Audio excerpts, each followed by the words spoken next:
Xe buýt tuyến 444 sắp đến điểm cuối. Hoan nghênh người chơi tiến vào trò chơi.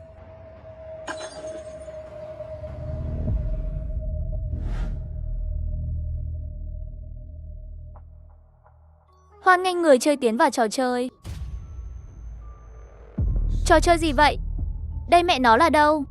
Xe buýt, sao tôi lại ở trên xe buýt? Đây là đâu? Rõ ràng tôi đang ở nhà. Mau dừng xe lại. Đệt, xe này không có tài xế cũng không có vô lăng.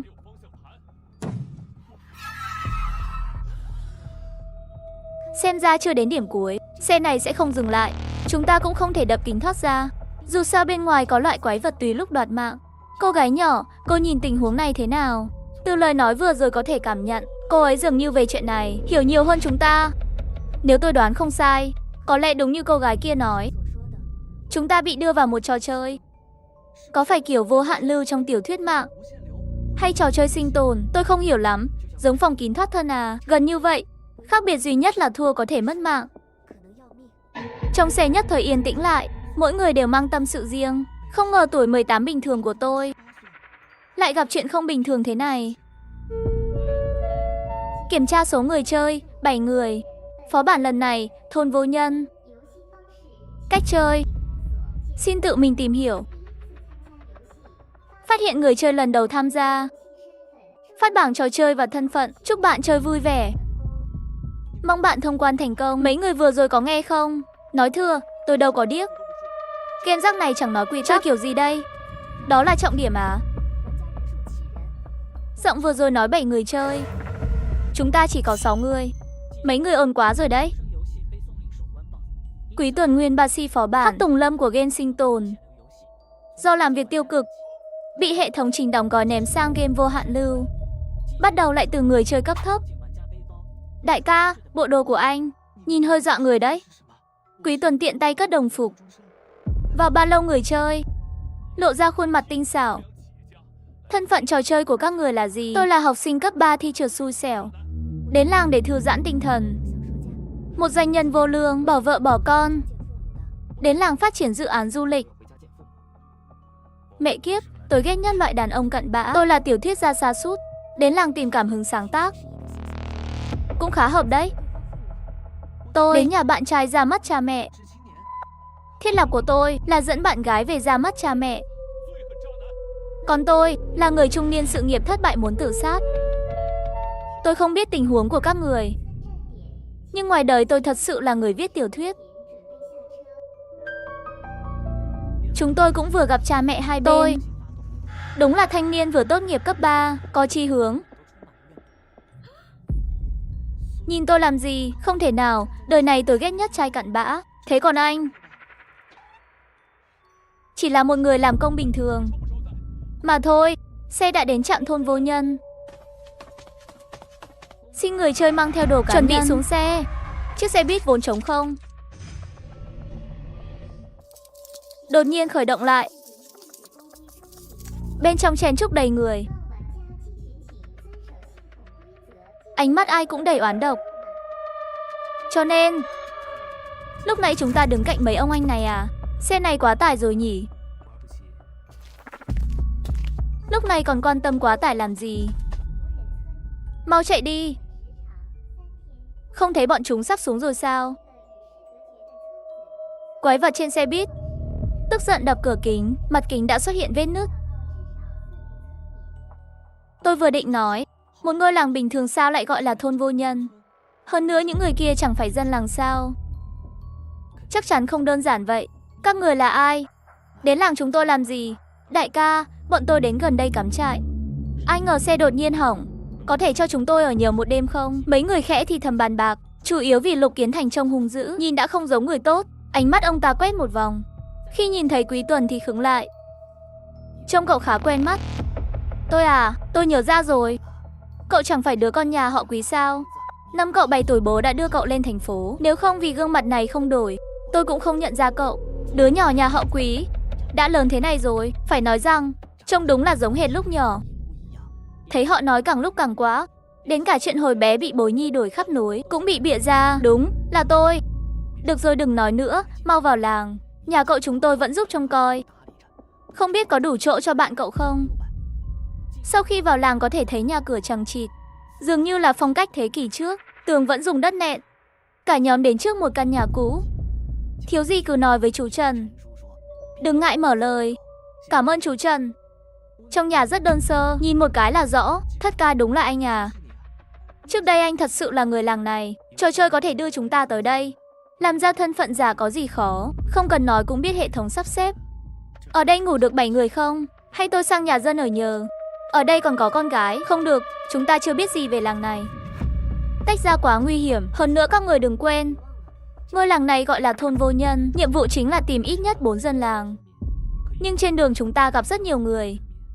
Bảng nhiệm vụ vẫn là 0/4. Điều đó chứng tỏ nhiệm vụ không nói đến những người kia. Vậy thì những người trong làng này là người hay là quỷ? Mặt trời dần lặn, đêm trong làng đến rất sớm. Này các cậu nói xem sao trò chơi lại chọn chúng ta? Không biết ngoài đời tôi còn sống hay đã chết. Lời này vừa nói ra, mấy người ngoài Quý Tuần đều biến sắc. Nhất là Tinh Tinh và Chu Dương. Không phải chứ Quý ca, anh còn ngủ được sao? Khi con người đối mặt sinh tử, cậu sẽ biết giữ thể lực dồi dào quan trọng thế nào. Cậu này nói đúng. Mọi người chen chúc nghỉ ngơi đi. Đêm nay tôi canh gác, tôi canh cùng anh. Để mấy đứa nhỏ nghỉ đi.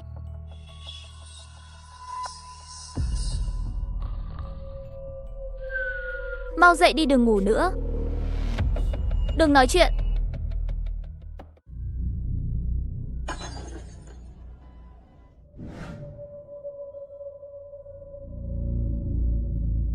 Đừng chả mơ màng nhìn quanh. Trong bóng tối thấy lờ mờ vài bóng người. Chuyện gì vậy? Không hiểu sao vừa rồi tôi và Lã Triệu đột nhiên ngủ gật, là Quý ca đánh thức chúng tôi. Sau đó phát hiện bên ngoài không ổn. Không ổn chỗ nào? Bên ngoài quá yên tĩnh. Trước khi ngủ còn nghe tiếng chó sủa và côn trùng. Giờ thì không còn âm thanh nào. Nửa đêm 12 giờ. Sao? Sao vậy? Thời khắc âm dương giao giới, nhiều chuyện linh dị xảy ra lúc này. Chị ơi đừng dọa tôi được không? Hình như có tiếng.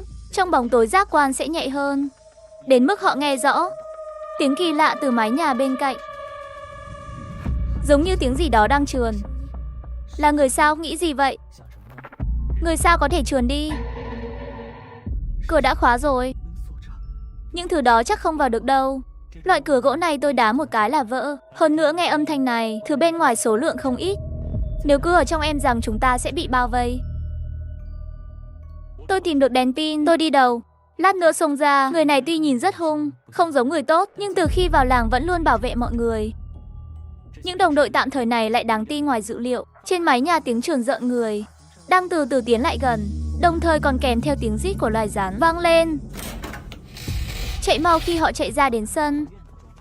Đường Sát theo bản năng quay đầu nhìn, suýt nữa sợ mất hồn. Trên mái nhà bò kín những bóng đen dày đặc, thứ đó có thân rắn, nhưng lại mang cái đầu người. Quý ca, anh không phải nói là rắn sao? Còn không bằng thật sự là rắn. Nhìn gương mặt kia kìa. Là chú Trần. Lục Kiến Thành chiếu đèn pin qua. Những con quái vật rõ ràng sợ ánh sáng, gào rít rồi lùi lại. Những gương mặt trong vùng ánh sáng, ngũ quan đờ đẫn, rõ ràng là thi thể đã chết rất lâu. Hơn nữa đa số bọn họ ban ngày còn gặp. Khốn thật, đám dân làng kia của nhiên có vấn đề. Quái vật tuy tạm thời bị ánh đèn ảnh hưởng, nhưng vẫn chậm rãi áp sát họ. Rời khỏi đây trước. Cả ngôi làng đã bị nhân xà chiếm rồi.